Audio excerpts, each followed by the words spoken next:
Hi friends, please listen to articles of the Indian Constitution. So, let's get started. नमस्कार। आज की इस चर्चा में आपका स्वागत है। हमारे सामने जो दस्तावेज है वो भारत के उपराष्ट्रपति चुनाव और अनुच्छेद 66 पर है। इसमें कानूनी प्रावधानों से लेकर हाल के राजनीतिक संदर्भ तक सब कुछ शामिल है। जी, और अब हम इस पर बात करेंगे कि इस जानकारी को एक ज्यादा प्रभावशाली और विश्लेषणात्मक कहानी के रूप में कैसे प्रस्तुत किया जा सकता है। बिल्कुल। तो पहली चीज जो मुझे महसूस हुई वो ये है कि दस्तावेज संवैधानिक प्रावधानों को तो विस्तार से बताता है, लेकिन उनकी राजनीतिक प्रासंगिकता और व्यावहारिक प्रभाव को और गहराई से जोड़ा जा सकता है। हाँ, मैं सहमत हूँ। मतलब ऐसा लगता है जैसे कानून और राजनीति दो अलग अलग ट्रैक पर चल रहे हैं। सही कहा। देखिए, एक तरफ आप अनुच्छेद 66 के कानूनी पहलू समझाते हैं, जैसे निर्वाचक मंडल की संरचना, गुप्त मतदान, और फिर काफी बाद में आप 2025 के चुनाव का राजनीतिक विश्लेषण करते हैं, जहां क्रॉस वोटिंग और राजनीतिक रणनीति की बात होती है। बिल्कुल, लेकिन ये दोनों बातें ये जुड़ती नहीं है। पढ़ने वाले को ये खुद समझना पड़ता है कि अच्छा, तो क्या उस गुप्त मतदान वाले नियम का इस क्रॉस वोटिंग से कोई लेना देना है? ये कनेक्शन गायब है। तो आप कह रही हैं कि हमें इन दोनों धागों को एक साथ बुनना होगा। जी, हमें अटकलें नहीं लगानी है। हमें सीधे तौर पर एक कारण और प्रभाव का रिश्ता दिखाना है। हमें कानून को सिर्फ एक नियम पुस्तिका की तरह नहीं देखना चाहिए, बल्कि उस खेल के मैदान की तरह जो खुद खेल को आकार देता है। नियम ही तो तय करते हैं कि खिलाड़ी कैसे खेलेंगे, है ना? अच्छा, ये एक दिलचस्प एंगल है। कोई उदाहरण दे सकती हैं? जरूर।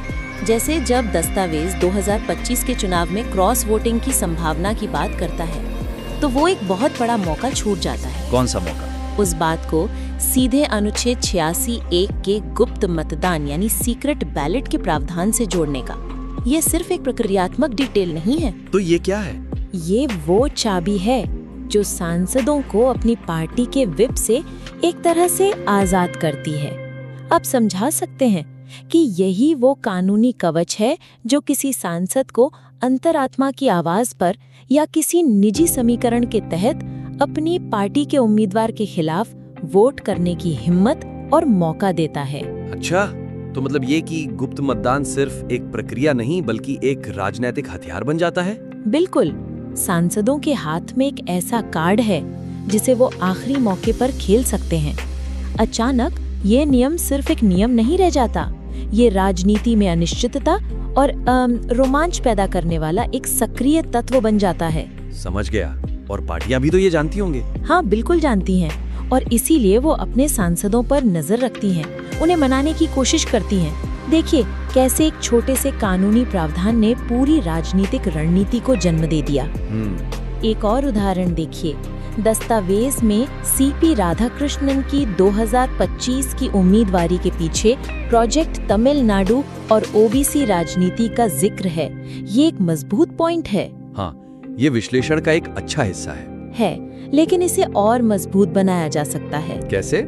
इसे अनुच्छेद 66(3) में दी गई योग्यताओं से जोड़कर। पहली नजर में ये योग्यताएं बहुत सामान्य लगती हैं। भारत का नागरिक हो, 35 साल की उम्र हो, राज्यसभा का सदस्य बनने के लायक हो। एक चेकलिस्ट की तरह। सही कहा, एक चेकलिस्ट। लेकिन असल में ये राजनीतिक दलों के लिए शुरुआती बिंदु है। उनकी रणनीति यहीं से बननी शुरू होती है।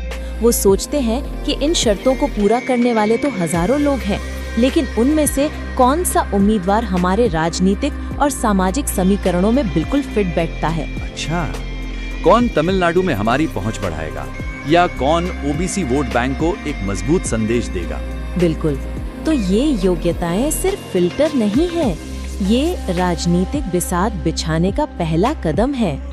कानून और राजनीति को अलग अलग देखने के बजाय ये दिखाना कि वो एक दूसरे में कैसे गुंथे हुए हैं, यही इस विश्लेषण को अगले स्तर पर ले जाएगा। ये तो हुई आज की कश्मकश वाली राजनीति की बात, लेकिन दस्तावेज में पुराने जमाने के निर्विरोध चुनावों का भी जिक्र है, जैसे डॉक्टर सर्वपल्ली राधाकृष्णन या मोहम्मद हिदायतुल्लाह का। मुझे लगा कि वहाँ एक कहानी कहने का एक और मौका था जो शायद पूरी तरह इस्तेमाल नहीं हुआ। मैं आपकी बात से पूरी तरह सहमत हूँ। उन ऐतिहासिक उदाहरणों का जिक्र करना अच्छा है, पर अभी वो सिर्फ एक तथ्य की तरह पेश किए गए हैं। जैसे सामान्य ज्ञान की कोई जानकारी हो। हाँ बिल्कुल। क्या आप जानते हैं भारत में उपराष्ट्रपति निर्विरोध भी चुने गए हैं? बात यही खत्म हो जाती है, जबकि इसमें एक बहुत बड़ी कहानी छिपी है, भारतीय राजनीति के बदलते चरित्र की कहानी।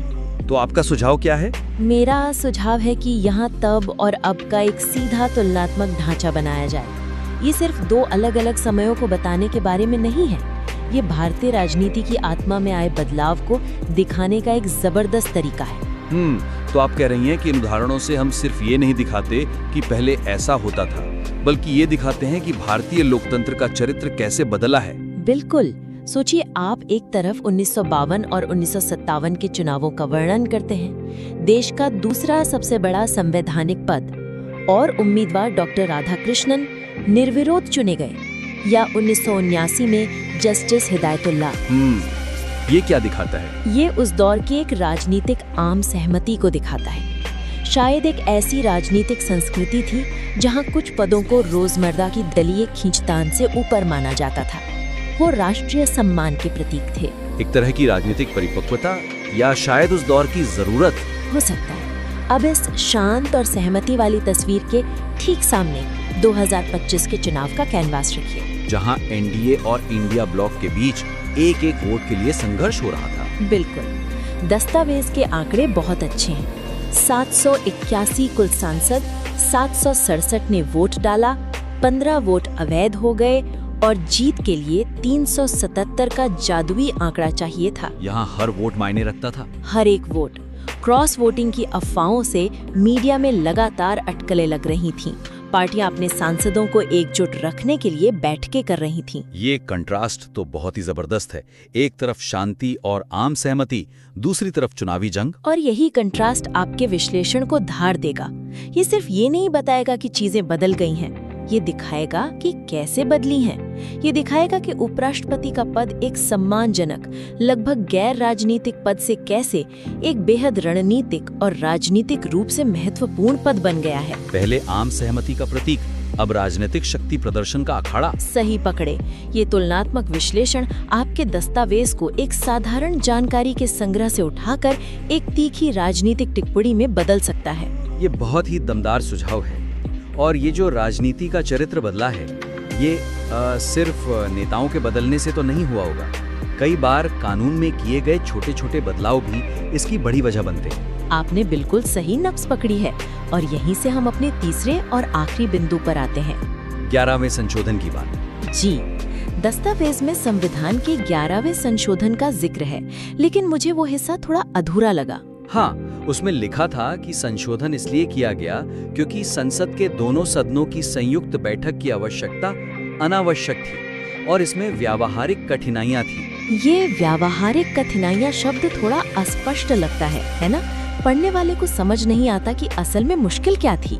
सही बात है। ये ऐसा है जैसे आप किसी को बताएं कि गाड़ी खराब हो गई थी, लेकिन ये न बताएं कि इंजन में आग लगी थी या टायर पंक्चर हुआ था। बिल्कुल।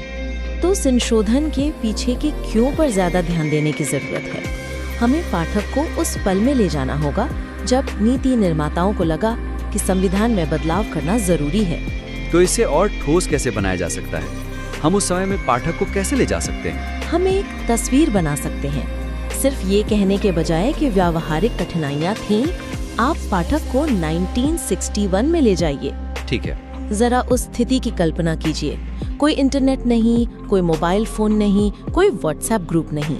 आपको 700 से ज्यादा सांसदों, लोकसभा और राज्यसभा दोनों के को दिल्ली में एक ही दिन एक ही वक्त पर एक बड़े से हॉल में इकट्ठा करना है। सिर्फ इकट्ठा ही नहीं करना, बल्कि ये भी पक्का करना है कि कोरम पूरा हो। और अगर कुछ सांसद बीमार हैं या अपने क्षेत्र में है तो क्या होगा? क्या देश के उपराष्ट्रपति का चुनाव कुछ लोगों के ना आ पाने की वजह से रुक जाएगा? बिल्कुल। और फिर वोटिंग की प्रक्रिया का प्रबंधन करना। उस जमाने की तकनीक और सुविधाओं के साथ ये कितना बड़ा लॉजिस्टिक और प्रशासनिक काम रहा होगा, ये समझाना पाठक को संशोधन के पीछे की व्यावहारिकता को महसूस कराएगा, न कि सिर्फ बताएगा। वो समझेंगे कि ये बदलाव क्यों जरूरी था। जी, लेकिन ये तो कहानी का एक हिस्सा हुआ।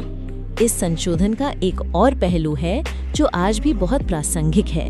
आप अनुच्छेद 71 में जोड़े गए क्लॉज 4 की बात कर रही हैं ना? हाँ, वो क्लॉज जो कहता है कि निर्वाचक मंडल में किसी भी रिक्ति यानी किसी सीट के खाली होने के आधार पर राष्ट्रपति या उपराष्ट्रपति के चुनाव को चुनौती नहीं दी जा सकती। ये सिर्फ एक तकनीकी कानूनी बिंदु नहीं है। नहीं, ये तो लोकतांत्रिक प्रक्रिया को बचाने वाला एक सुरक्षा कवच है। और सबसे अच्छी बात यह है कि आप इसे सीधे 2025 के चुनाव से जोड़ सकते हैं। ये कोई पुरानी थ्योरी वाली बात नहीं है। 2025 में ठीक यही स्थिति बनी थी। कुल 781 सांसदों में से केवल 767 ने ही वोट डाला। इसका मतलब है कि 14 सीटें या तो खाली थी या सांसद किसी वजह से अनुपस्थित थे। तो अगर 11वां संशोधन ना होता तो चुनाव हारने वाला पक्ष इन 14 खाली सीटों को आधार बनाकर पूरे चुनाव को सुप्रीम कोर्ट में चुनौती दे सकता था। सोचिए देश में कैसा संवैधानिक संकट खड़ा हो सकता था। बात तो सही है। तो ये संशोधन सुनिश्चित करता है कि लोकतंत्र की गाड़ी चलती रहे, वो कुछ सीटों के खाली होने की वजह से रुके नहीं। ये 1961 के संविधान निर्माताओं की दूरदर्शिता को दिखाता है। इस तरह देखने पर एक सूखा और तकनीकी लगने वाला संवैधानिक संशोधन असल में लोकतंत्र को सुचारू रूप से चलाने वाला एक बहुत ही व्यवहारिक और दूरदर्शी कदम नजर आता है। बहुत बढ़िया। तो अगर हम इन सब बातों को समेटें तो इस विश्लेषण को और मजबूत बनाने के लिए 3 मुख्य रास्ते हैं। पहला, अनुच्छेद 66 के कानूनी नियमों को 2025 के चुनाव जैसी हाल की राजनीतिक घटनाओं के साथ सीधे तौर पर बुने। दिखाएं कि कैसे गुप्त मतदान जैसा नियम क्रॉस वोटिंग की रणनीति को जन्म देता है और कैसे उम्मीदवार की योग्यता राजनीतिक समीकरणों का आधार बनती है। जी, दूसरा, इतिहास का इस्तेमाल सिर्फ तथ्य बताने के लिए नहीं बल्कि एक कॉन्ट्रास्ट बनाने के लिए करें।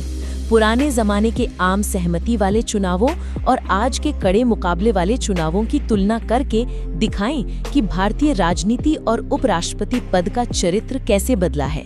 और तीसरा, 11वें संशोधन जैसे तकनीकी बदलावों के पीछे की कहानी बताएं।